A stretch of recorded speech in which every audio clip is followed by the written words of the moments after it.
เจริญพรท่านสาธุชนทั้งหลายรายการธรรมทานจากวัดพุทธปัญญาเมืองพโมนารัฐแคลิฟอร์เนียประเทศสหรัฐอเมริกามาพบกับท่านผู้ฟังท่านผู้ชมอีกครั้งหนึ่งวันนี้วันที่9 กรกฎาคมพุทธศักราช2569ขอเจริญพร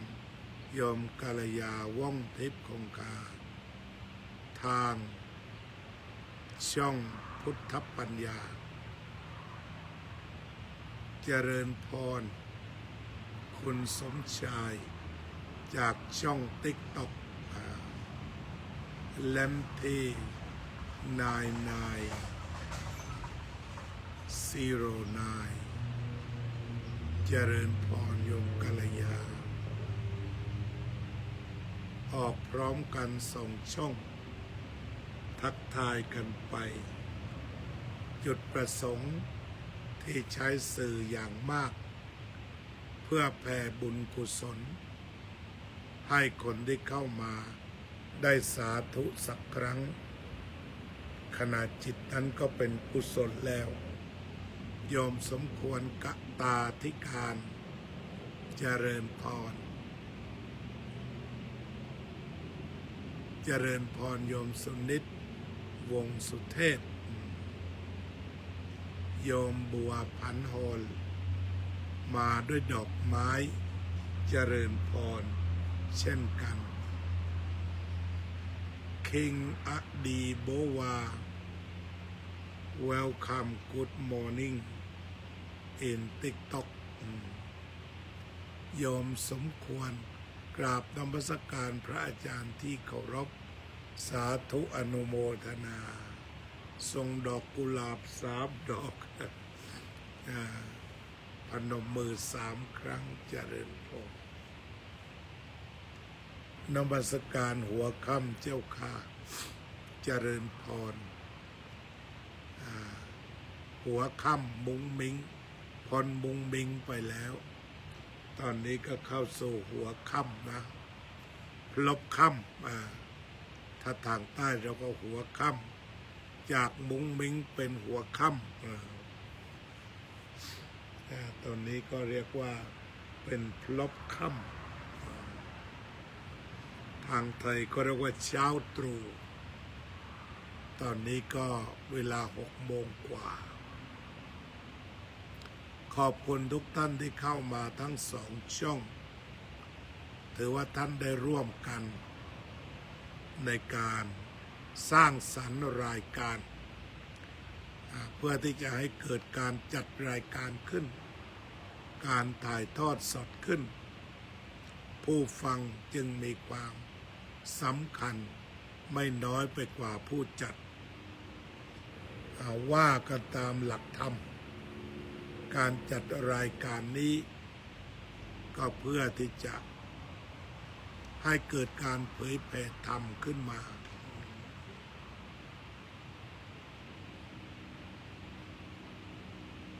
ตอนนี้เพิ่งสว่างหัวเช้าหัวรุ่งตอนนี้หัวรุ่งหรือหัวเช้า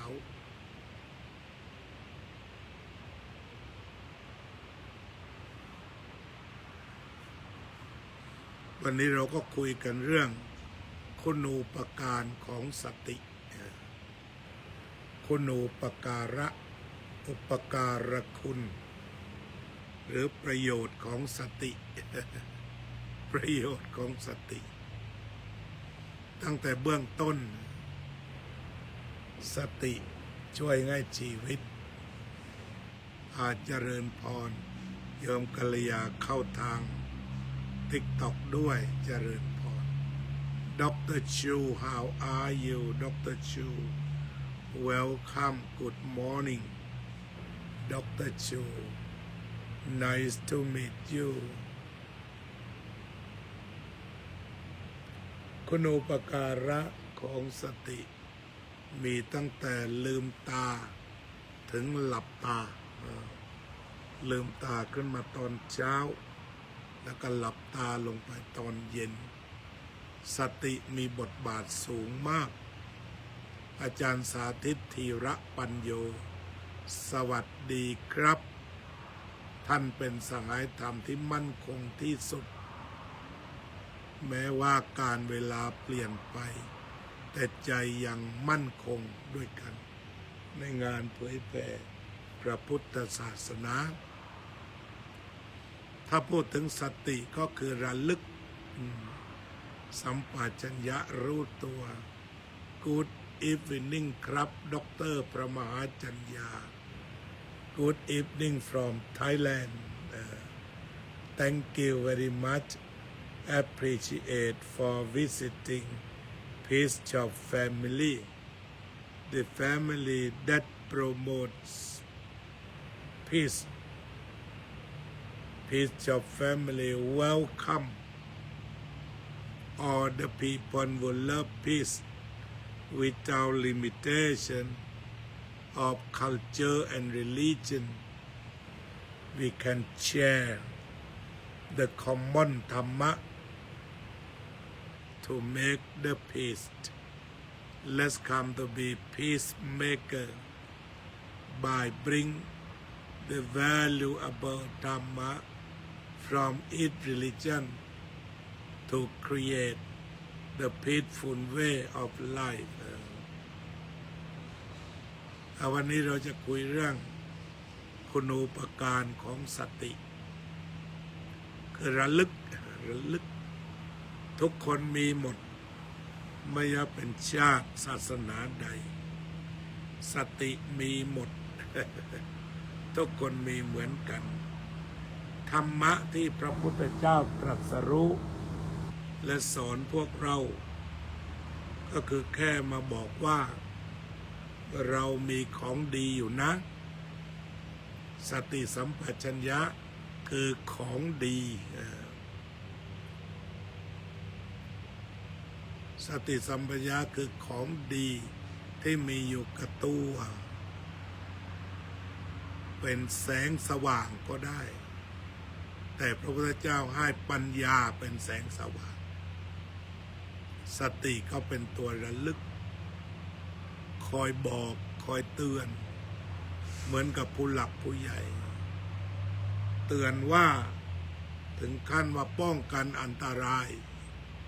ถ้าเดินอย่างนี้อันตรายเช่นมีบันไดสูงสติเตือนว่าคว้าราวบันไดซะหน่อยสติจะบอกแล้วเราก็คว้าบันไดหรือเดินไปถึงทางเลื่อนรู้สึกว่าชักจะเซสติก็บอกรีบคว้า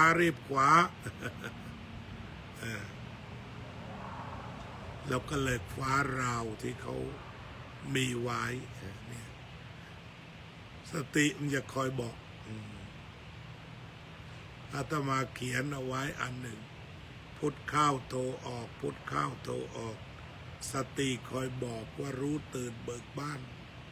ฝึกแล้วฝึกอีกฝึกจนชำนาญรู้ตื่นเบิกบานทุกลมหายใจยอมจักยอมชนากร4K เจริญพรนมัสการครับเจริญพรยอมสุรวัฒน์นาคเป่าสาธุสาธุสาธุทุกขณะจิตที่สาธุเป็นบุญเพราะมีความปราบปลื้มปีติเบิกบาน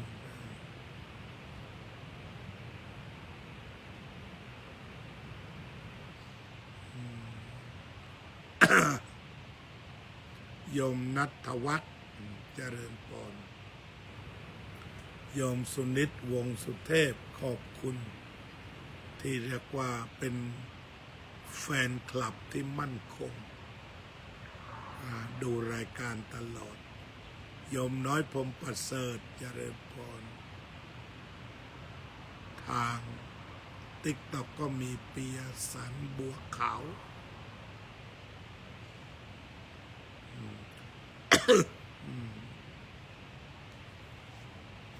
สติเนี่ยท่านเปรียบเหมือนพ่อแม่ถ้าดูเวลาเราลูกโตใหม่ๆตอนหัดเดิน เวลาเซเดินยังเซพ่อแม่ก็รีบตะครุบปั๊บสติก็เช่นเดียวกันพออยู่ตรงไหนไม่ปลอดภัยสติก็บอกเช่นเราจะเดินข้ามถนนสติก็บอกระวังนะสติจะว่ามาอย่างนั้น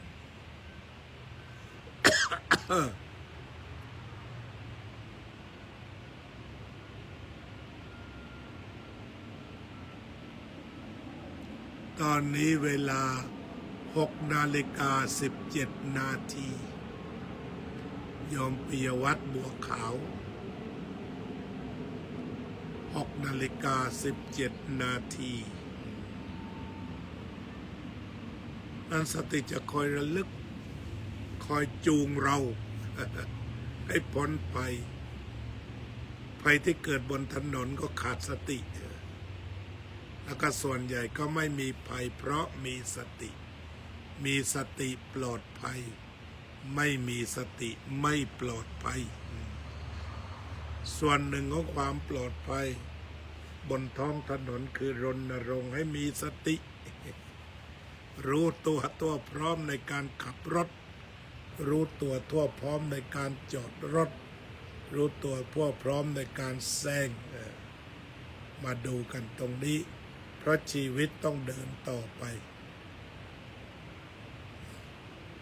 ให้มีสติเช่นเวลาที่เราขับรถมาเจอพระเห็นไกลๆชะลอลงบอกว่าเดี๋ยวจะเกิดอุบัติเหตุก็ถืออุบัติเหตุที่ชนพระ12 รูปมรณภาพให้เป็นหลักแล้วก็ระลึกไว้ระลึกจุดนั้นเดี๋ยวถ้าว่าไม่ชะลอจะเกิดอุบัติเหตุก็เรียกว่าให้มันมีเสียงในหัวก็ว่าปัจจุบันนี้ให้มันมีเสียงในหัวขึ้นมาถ้าไม่ชะลอรถ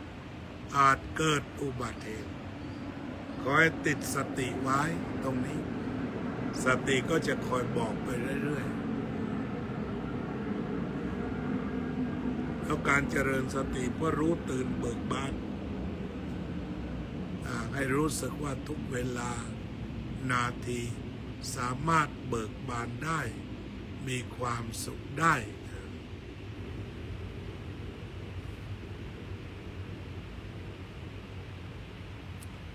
อันนี้สำคัญมากเลยพระพุทธเจ้าตรัสไว้เลยแหละว่าสติสัพพทาปัตติยาสติจำปรารถนาในที่ทั้งปวง ลงจากเตียงถ้าพลาดก็ล้มตึงเหมือนกันนะเข้าห้องน้ำเนี่ยอันตรายสุดแหละเนี่ยเข้าไปอยู่ห้องน้ำต้องดูต้องมีสติพอเท้าแตะพื้นลื่นไหมถ้าลื่นก็พยายามหาราวหรือหาอะไรคว้าไว้ถ้าอายุเรามากแล้วไม่มั่นใจต้องทำราวและในห้องน้ำคว้าและการใช้สบู่ก็เช่นกันต้องระวังโอกาสลื่นล้มในห้องน้ำมีสูงระวังคือเราจะไปบอกว่าห้ามใช้แต่ต้องใช้ระวังเรียนถามหลวงพ่อครับสมถะกับวิปัสสนาต่างกันอย่างไรมันมีทั้งเหตุและผลถ้าเหตุสมถะแปลว่าอุบายที่จะปฏิบัติให้เกิดความสงบเช่นอานาปานสติคือหายใจเข้ารู้หายใจออกรู้หายใจเข้ายาวรู้หายใจออกยาวรู้หายใจเข้าสั้นรู้หายใจออกสั้นรู้ เราก็ใช้สตินี่แหละไปทำสมถะคือทำจิตให้สงบถ้ามันเป็นเครื่องมือสมถกรรมฐานเช่นอานาปานสติพุทธานุสติธรรมานุสติสังขานุสติคือวางใจให้เกาะ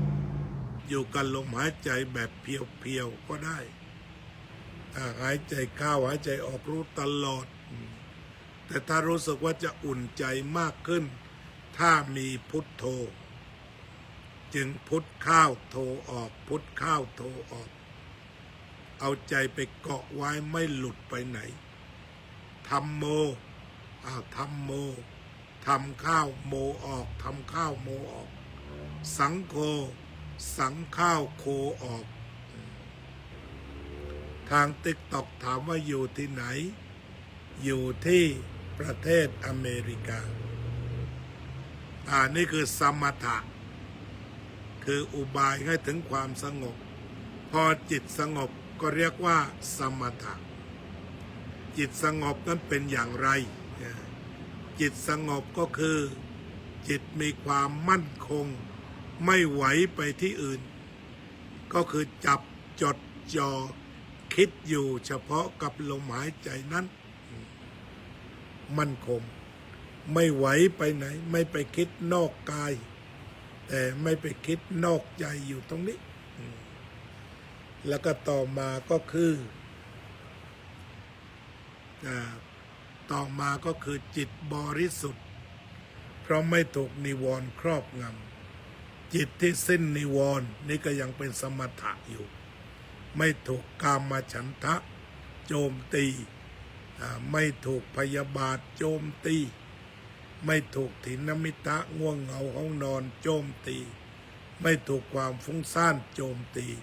ไม่ถูกความสับสนโจมตีตรงนี้ก็เรียกว่าจิตมันว่างจากนิวรณ์แล้วก็จิตจะเป็นสมถะแล้วต่อไปจิตใจจะมีความอ่อนโยนที่เรียกว่ามุทุถ้าพูดเป็นบาลีถ้าพูดเป็นภาษาบาลีก็จะเป็นว่าสมาหิโตมั่นคง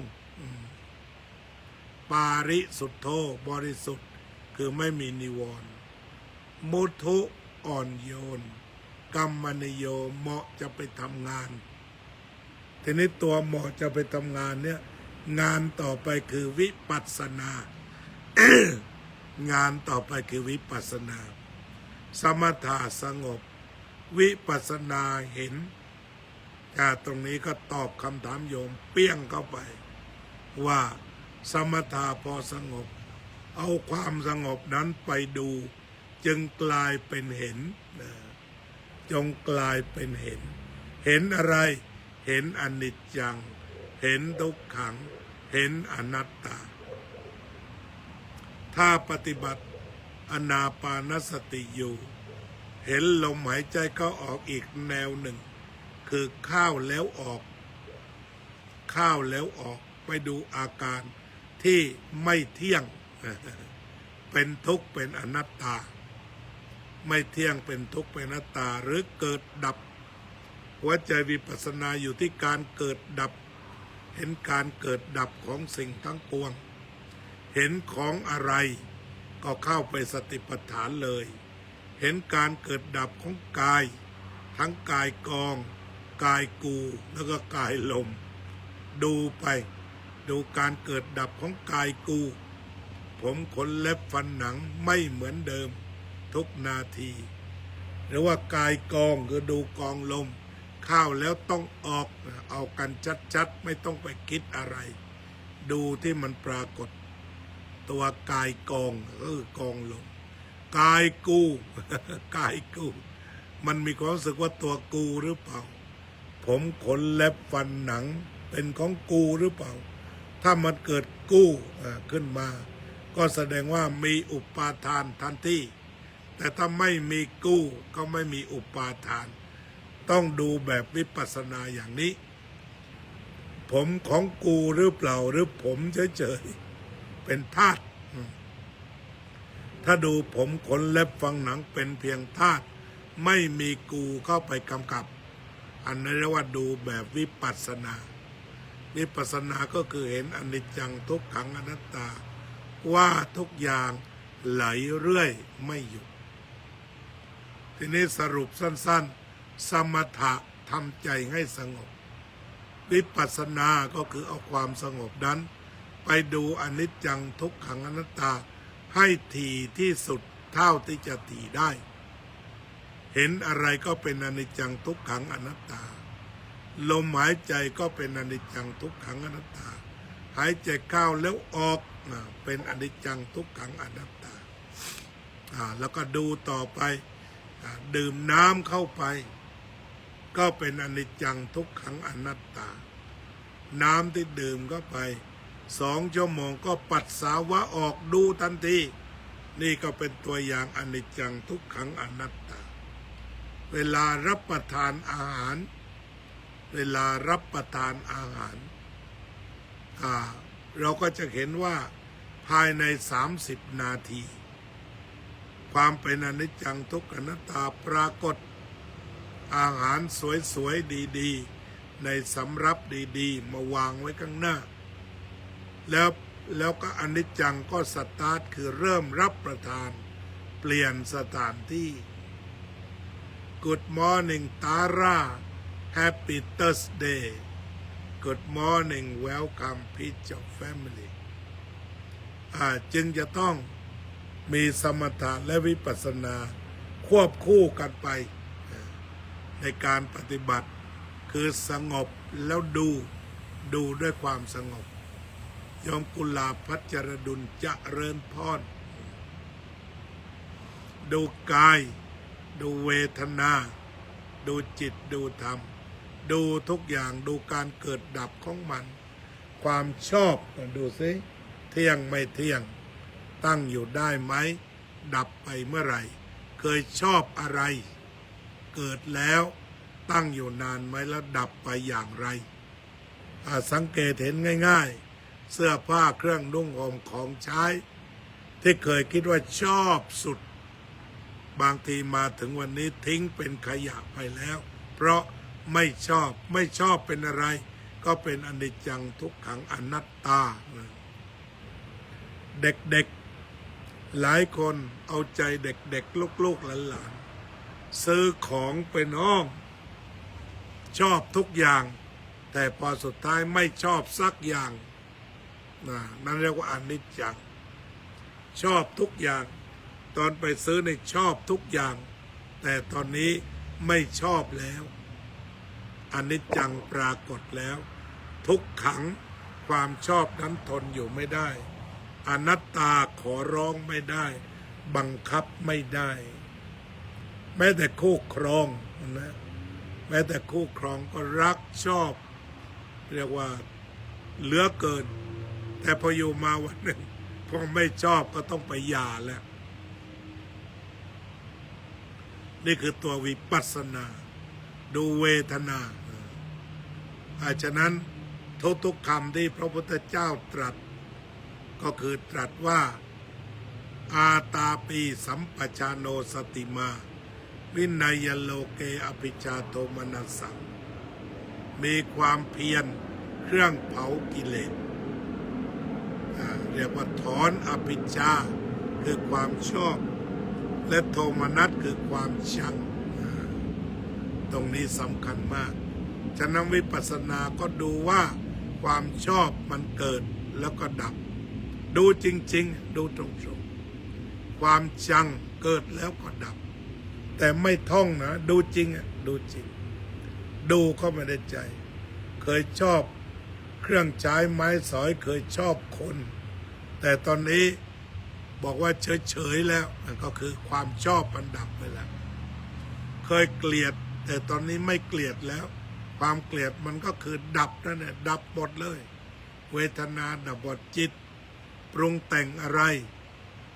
ก็ปรุงแล้วดับเลยบางคนต้องใช้ดินสอจดมันไม่ทันจับไว้ไม่ทันเพราะมันดับเร็วเกินไปเพราะนั้นสุดท้ายมันก็ลงที่ธรรมะก็คือเห็นอนิจจังทุกขังอนัตตาพ ผู้ใดเห็นธรรมผู้นั้นเห็นเราคือเห็นอนิจจังทุกขังอนัตตาวิปัสสนาเห็นอะไรเห็นอนิจจังทุกขังอนัตตาอยู่ประเทศอะไรครับน้องก้องอยู่รัฐแคลิฟอร์เนียประเทศสหรัฐอเมริกาจ้ะน้องตอนนี้6:34 นาทีขอบคุณที่ตั้งปัญหาขึ้นมาคุยกันมีอะไรเพิ่มเติมไหมน้องWขอบคุณน้องก่อนที่ตั้งหัวข้ออันสำคัญนี้ขึ้นมาเบื้องต้นขอบคุณน้องก่อนเลยอาจารย์สมถาวิปัสสนามีทั้งภาคฝึกมีทั้งภาคฝึกแล้วก็มีทั้งภาคปฏิบัติจริงภาคฝึกก็อาจจะไปวัดมีเวลาก็ไปฝึกกันแต่พอภาคปฏิบัติจริงคือมาดูอนิจจังทุกขังอนัตตาในชีวิตจริงๆมันอยู่ที่ไหนมันอยู่ทั่วเลยรูปเสียงกลิ่นรสโผฏฐัพพะธรรมารมณ์เห็นได้ยินได้กลิ่นได้รสได้โผฏฐัพพะได้ธรรมารมณ์นี่ก็เรียกว่ามันอยู่ในกฎไตรลักษณ์ทั้งหมดเห็นแล้วก็หายไปได้ยินแล้วก็หายไปได้กลิ่นแล้วก็หายไปมีแล้วหายไปเพราะมันมีแล้วหายไปจึงไม่ควรยึดว่าเป็นเราหรือเป็นของเรา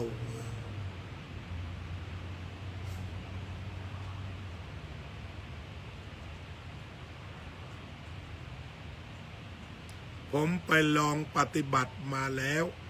เกิดขนลุกมีแสงสว่างลมเย็นรู้สึกชาอะไรขึ้นอย่างนี้ตรงนี้ก็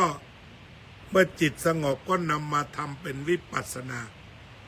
คือดูเป็นจุดๆสมมติมันชาก็ดูชาจนมันดับไปแสงสว่างมันเข้ามาก็ดูเฉพาะแสงอย่าไปคิดอะไรมากแสงเนี่ยชาววิปัสสนาสายวัดมหาธาตุพูดไว้ดีเหลือเกินเห็นหนอเห็นหนอเห็นหนอแสงหนอแสงหนอเท่านั้นแสงเท่านั้นหนอจนกระทั่งมันดับไปจะเห็นการเกิดดับตรงนี้แหละไม่ว่าจะมีความวูบวาบ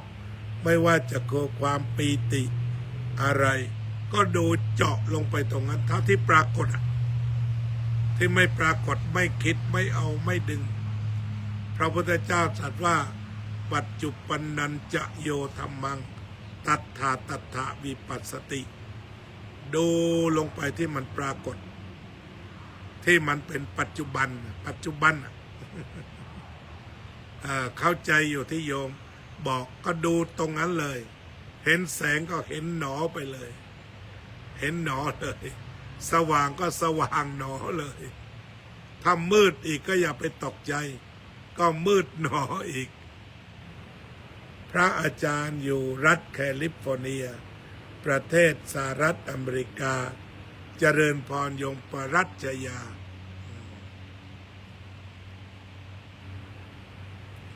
โยมนัทนะ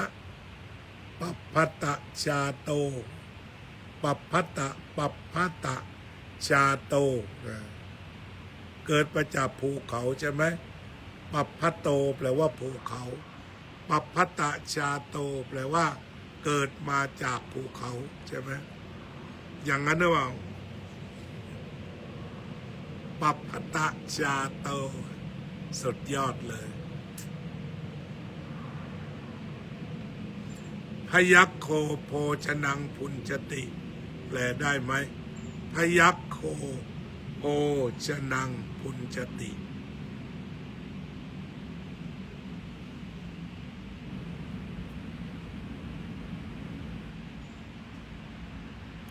อาจารย์อยู่ประเทศไทยยังไม่ได้ไปเคยไปเมื่อวันที่15 เดือนกุมภาพันธ์ที่แล้วและกลับอเมริกาเมื่อวันที่10 เมษายน ก็นั่งทำรายการไปก่อนกายาโซโอเชียน Good morning we are going to discuss about samatha calmness and vipassana inside meditation see on things as they really are see on things as they really are what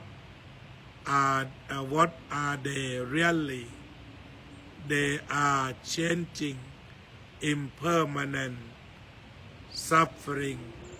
non-endurance and non-self อนิจจตาทุกขตา and อนัตตตา see things as they really are they are อนิจจตาทุกขตาอนัตตตา they are impermanent non-endurance and non-self เจริญพรอาจารย์ใหญ่ด็อกเตอร์ส่งเสริมแสงทองสวัสดีครับด็อกเตอร์ส่งเสริมแสงทอง Thank you กายาโซโอเชียน Thank you very much we discuss about calmness or meditation can calm stressness the benefit of meditation it can calm stressness and anxiety that's important function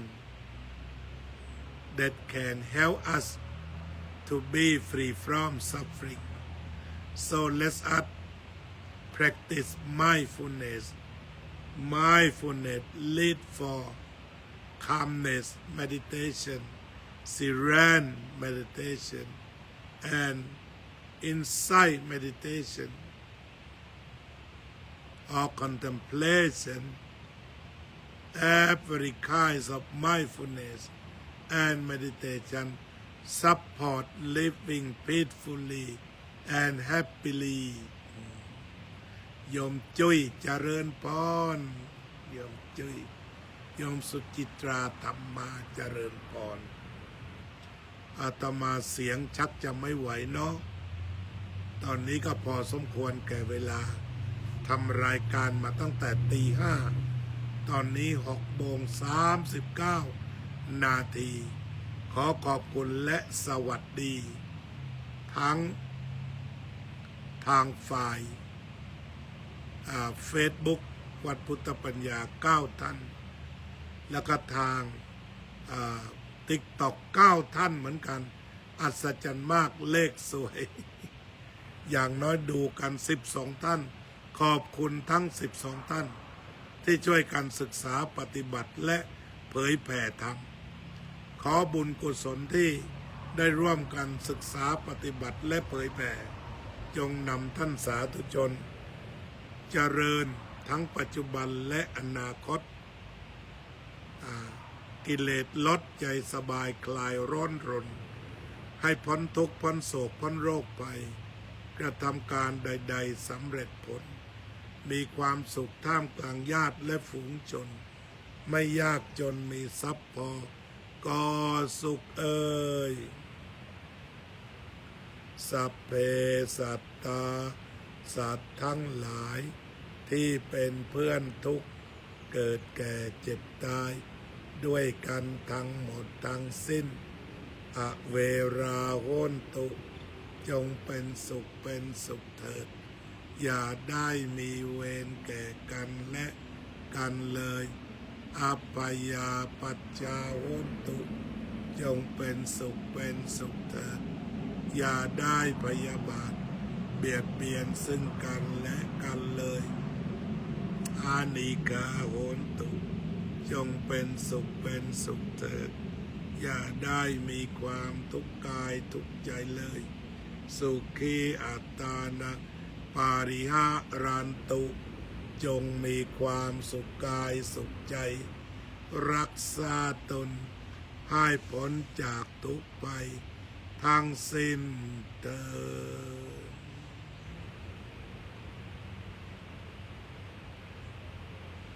ด อ๋อเวลาไฟไหม้เหรออ๋อไฟไหม้ที่ไหนเอ่ยก็ลองระมัดระวัง หาอะไรมากรองซะก่อนจ้าวันนี้ก็คงจะลาแค่นี้ แบตเตอรี่โลต้องลาก่อน